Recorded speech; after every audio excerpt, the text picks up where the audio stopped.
Fils de Victor Napoléon et petit-fils du roi de Belgique Léopold II, Louis-Victor Emmanuel Léopold Marie Bonaparte est surnommé Napoléon VI par les bonapartistes. Des bonapartistes au XXe siècle, il n'en reste plus beaucoup, le mouvement ayant été mené dans une impasse politique par Victor Napoléon. Cela explique le parcours de Louis-Napoléon, loin de la sphère politique. Toujours affecté par la loi d'exil et interdit de poser le pied sur les territoires français, sa famille circule entre la Belgique, l'Angleterre et la Suisse. Durant sa scolarité, il étudie les sciences politiques, économiques et sociales et non les armes.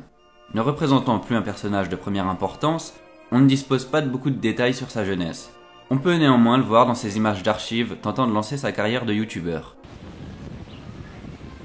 L'art cinématographique connaît chaque jour des succès nouveaux. Rien ne lui paraît impossible ni inaccessible. J'ai trouvé dans bien des films ma part d'instruction, même d'études. En voyant se dérouler sous mes yeux les hauts faits de l'histoire, les glorieux souvenirs de la guerre, les paysages de tous les mondes. Comme je l'ai rappelé, il est en tant que chef de la maison impériale concerné par la loi d'exil de 1886 et n'a donc pas le droit de s'engager dans l'armée française. En 1939, alors que la France rentre en guerre, il tente de faire lever cette mesure. En effet, il désire s'engager au service de la France. Édouard Daladier, président du Conseil, va alors rejeter sa requête.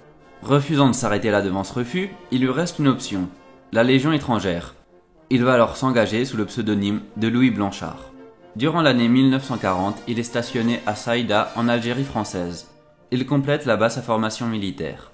La défaite éclair lors de la bataille de France l'empêche de prendre part au combat. Refusant la capitulation, il tente en 1942 de gagner la France libre pour rejoindre la résistance. Il est alors capturé avec des amis à lui en traversant les Pyrénées. Il est incarcéré à Bordeaux, puis à Fresnes. Il dispose d'amis puissants. La famille royale italienne parvient à le faire libérer. Il entre ensuite en contact avec Joachim Murat, son cousin de la noblesse napolitaine, qui l'aide à rejoindre un maquis près de Châteauroux. Un Napoléon et un Murat travaillant ensemble, ça rappelle quand même de beaux souvenirs. Malheureusement, Joachim Murat est fusillé en juillet 1944 par des Allemands de la division d'Österreich. Louis-Napoléon, lui, rejoint l'organisation de résistance de l'armée sous le nom de Louis Mounier. Au mois d'août 1944, les Allemands détruisent un transport de la résistance. Il est le seul survivant de l'incident. Engagé dans les forces françaises libres, il est fait lieutenant sous le nom de Louis de Montfort. Après-guerre, il reçoit la Légion d'honneur et la médaille de la résistance française. Mais le conflit fini, il est toujours soumis à la loi d'exil. Les autorités ferment les yeux sur la situation et quelques années plus tard, le 24 juin 1950, la loi d'exil est abolie. Mais il a quand même été un peu loufoque qu'un lieutenant des forces françaises libres soit techniquement interdit de mettre pied sur le sol français. Louis-Napoléon aura passé sa vie dans un relatif anonymat portant plusieurs noms pour contourner la législation l'interdisant de servir la France. Il décède en 1997 âgé de 83 ans. De grandes obsèques sont organisées et il est enterré dans la chapelle impériale à Ajaccio. Il ne désigne pas son fils mais son petit-fils comme successeur de la maison impériale.